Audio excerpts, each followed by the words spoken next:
Welcome to World Through the Ages. Imagine a remote island in the middle of the Pacific Ocean, where giant stone faces watch silently over the land. This is Rapa Nui, Easter Island, a place of mystery, ambition, and incredible human achievement. Today, we're diving into its secrets, from the first settlers and the rise of a remarkable civilization to its dramatic collapse and the lessons it left behind. Join us as we uncover the story of a world that has fascinated historians and explorers for centuries. Far out in the vast emptiness of the Pacific Ocean, beyond the sight of any other land, there lies a lonely island.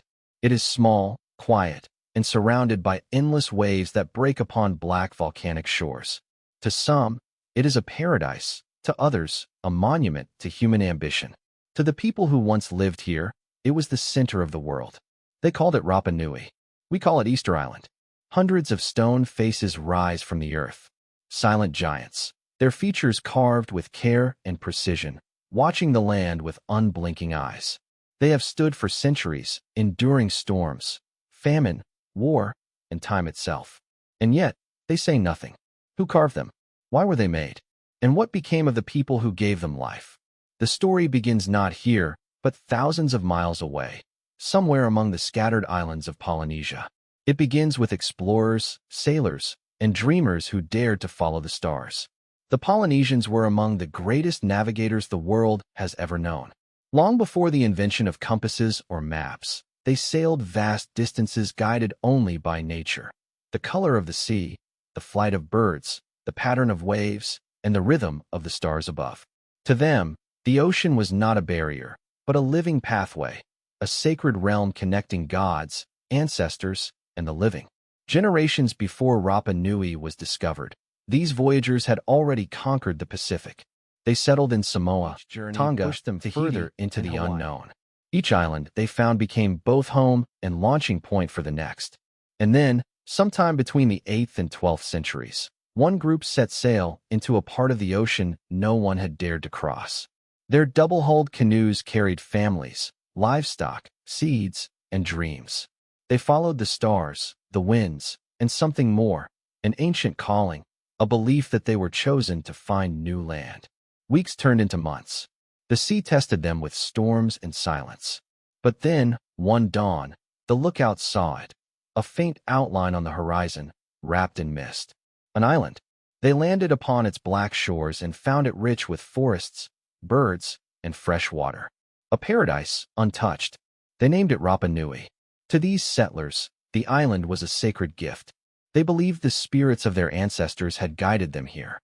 And with that faith, they began a new chapter of humanity, isolated from the world, but connected by spirit.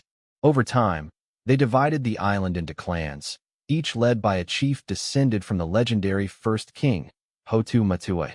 His arrival is remembered in chants and oral histories. The great voyage from a distant homeland, the founding of a new world. Every child of Rapa Nui could trace their lineage back to him. Their lives were bound by family, land, and the invisible power that flowed through all things. Mana. Mana was not simply strength or luck. It was the essence of life itself. A sacred force connecting the living with their ancestors and the ancestors with the gods. It could be earned through bravery, wisdom, and honor, or lost through weakness, betrayal, and shame. To possess mana was to be blessed. To lose it was to be forgotten. As generations passed, the people of Rapa Nui flourished.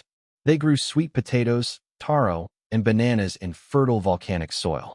They fished the coastal waters, hunted birds, and gathered fruit from the forest, decorated their bodies with tattoos that told their lineage, and sang to the rhythm of drums carved from hollowed logs. They watched the sun rise from the ocean and set behind the hills, believing that every day was part of the cycle of life. Birth, growth, death, and rebirth. They were not primitive. They were philosophers, artists, and astronomers who read the heavens as others read books. To them, the stars were not distant fires. They were living ancestors, guiding and watching from above. And as their culture grew, so too did their desire to honor those who had come before. It began as a simple idea, to carve stones in memory of their ancestors, to give physical form to the spirits that watched over them. But that idea became something greater, something monumental. They would carve the faces of their forefathers in stone. They would build monuments of faith and identity that would stand forever. Thus began the age of the Moai, the great statues of Rapa Nui. Each Moai was a bridge between worlds, linking the living to the dead, the present to eternity. And as the islanders shaped the rock, they believed they were shaping their destiny. They were a small people, on a small island, yet their dreams were vast as the ocean that surrounded them. And in that ambition lay both their greatness and their downfall. As the generations passed, the people of Rapa Nui began to transform their island into a living temple. The land itself became sacred. Every hill, every crater, every stone carried meaning. They believed the spirits of their ancestors moved through the earth, the sky, and the sea, watching, judging, and guiding. And at the heart of this spiritual world stood the Moai, enormous stone faces that connected the living to the dead. The quarry at Reno Raraku, a vast volcanic crater, became the sacred tirelessly with stone tools, slowly releasing the spirits trapped within the rock. Each statue began as a rough outline, then took shape, a long face, broad nose, heavy brow, and lips pressed in eternal silence. They believed that the Moai were not made, they were revealed. The ancestors were already in the stone, the carvers merely set them free. It could take years, sometimes decades, to complete a single Moai. And when one was finished, the people held ceremonies of fire and chant, asking the spirits for strength to move it to its resting place. The Ahu, the stone platform near the village. But how did they move them? That question still echoes through history. The statues weighed up to 80 tons, some even more. There were no wheels, no draft animals, no metal. Only people and faith. Some scholars believe they used wooden sleds and rollers, dragging the statues across the land. Others claim they rocked them gently from side to side, making them walk. The islanders themselves have a simpler answer. They say the statues walked because the ancestors gave them manna.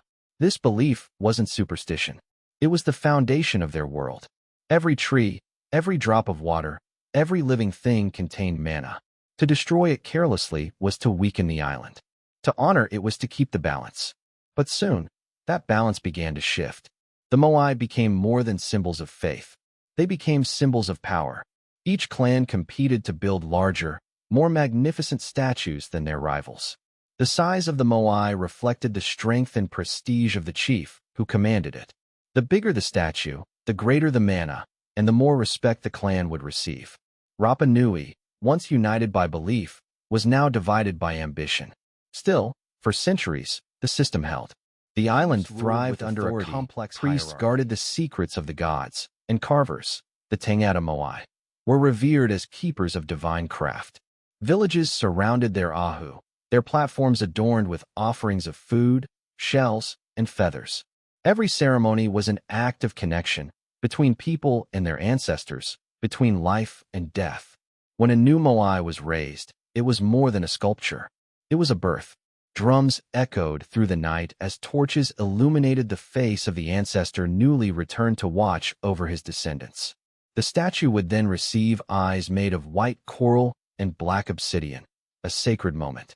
Only when the eyes were placed did the Moai come alive. Only then did it see. With each generation, the people built more statues, more platforms, more sacred sites. They covered the island in stone, creating one of the most extraordinary landscapes ever shaped by human hands. From the cliffs of Anakina to the slopes of Reno Kau, the Moai stood like sentinels, guarding the villages and the living. But beneath the grandeur, tension simmered. Resources grew scarce. Wood was needed for the construction and transport of statues, for houses, for cooking, for canoes. And the forests, once dense with giant palms, began to thin. The islanders did not notice at first. Each new generation saw fewer trees, fewer birds, and thought it normal. The change came slowly, almost invisibly, until it could not be reversed. Still, the Moai were built. Even as the land grew poorer, the carvers kept working. Faith, pride, and fear bound the people together and drove them deeper into exhaustion. To stop building would have meant angering the ancestors. To continue meant consuming the island itself. In time, the sea grew harder to fish. Without wood, there were no canoes to venture far. The soil eroded, the crops weakened, and hunger crept into every home. What had once been paradise was becoming the statues were their identity, their proof that the ancestors still watched, still cared. So they prayed harder. They carved faster. They gave all that was left to the gods of their fathers. The historian Jared Diamond once wrote, "What was the person thinking as he cut down the last tree on Easter Island? Perhaps he thought of manna. Perhaps he thought the ancestors would provide, as they always had. Perhaps he didn't think at all." The age of the Moai was both the island's triumph and its undoing, a story of beauty born from faith and destruction born from pride. Soon, the drums would fall silent. The songs would turn to cries of hunger, and the faces of the ancestors would no longer watch over the living, but bear witness to their fall. The sound of hammers faded. The songs of the carvers grew quiet, and the island, once filled with chants and firelight, began to starve. The forests were gone. Without trees, the soil baked under the Pacific sun. The rains washed it away. The crops withered. The birds vanished. And the sea, once full of life, became unreachable because there was no wood left to build canoes. The people of Rapa Nui began to turn inward, searching for someone to blame. The great Moai still watched from the hills, but their silent faces offered no comfort. If the ancestors truly possessed manna, why had they abandoned their children? At first, the people prayed harder. They built smaller statues, performed longer rituals, sacrificed more food. But no amount of faith could bring back the trees, or the birds, or the rain. Hunger eroded belief. Then, slowly, faith turned to fury. Clans began to fight. The great unity of Rapa Nui, the order that had built hundreds of Moai, shattered into chaos. Villages raided one another for food. Families turned against neighbors. The Tangata Manu, the Birdman warriors, emerged, painted in red and black, the island armed with obsidian. The sky glowed with fire as the cries of battle echoed across the cliffs. The Moai, once sacred, became targets of hatred. One by one, they were pulled down, toppled by ropes, their faces smashed in the dirt. The ancestors had failed to protect their people, and now the people would destroy their ancestors. No one knows how many were killed in those years of darkness. But legends speak of famine, of desperate men who hunted each other for food, of children who grew up surrounded by bones. The island, barely 24 kilometers across, became a world of ruin. By the 17th century, the great age of the Moai was over. The quarries at Reno Raraku lay abandoned, hundreds of statues half-carved, frozen mid-birth. They stand there even now, silent witnesses to a civilization that consumed itself. Yet even in the ashes of collapse, Rapa Nui did not die completely. A new order rose, smaller, harsher, more pragmatic. The old gods had fallen, but people still needed something to believe in. And so, from the ruins of faith, a new religion was born, the cult of the Birdman. Each year, the surviving clans gathered at the edge of Reno Kau, the massive volcanic crater overlooking the sea. Far below, on a small island called Motu Nui, seabirds nested. The first egg of the sacred Manutera bird became the symbol of divine favor. Warriors would compete in a deadly ritual. They climbed down the cliffs, swam through shark-infested waters, and waited for days, hungry, wounded, exposed, for the first egg to appear. Whoever returned with it became the Tangata Manu, the Birdman, the new link between gods and men. For 1 year, his clan ruled the island. Then, the cycle began again. It was a cruel faith, born of survival, but it kept the people alive. Where once they worshipped stone, now they worshipped flesh.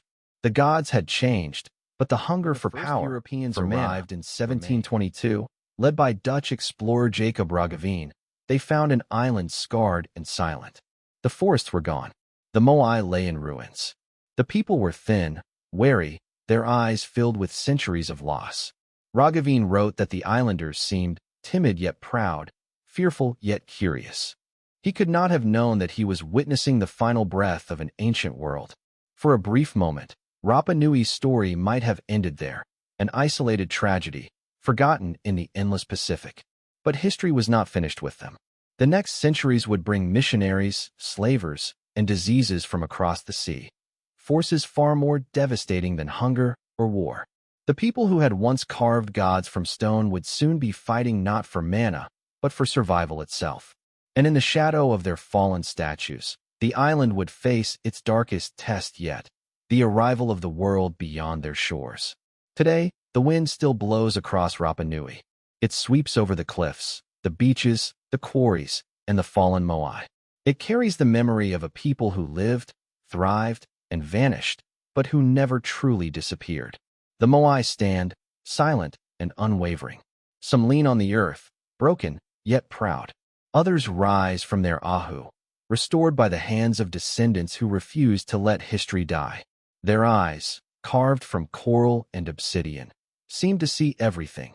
The mistakes of the past, the choices of the present, and the fragile promise of the future. Rapa Nui teaches us that civilizations are fragile, not because of external enemies, or even mystery, but because of choices. Choices to take more than the land can give, to divide when unity is needed, to ignore warning signs until it is too late. But it also teaches resilience. Because even in near extinction, the people of Rapa Nui survived. They preserved their songs, their language, and their stories. Of memory they alive against all odds. Modern science has tried to explain their rise and fall. Archaeologists study soil erosion, deforestation, and diet. Anthropologists examine clan structures and rituals.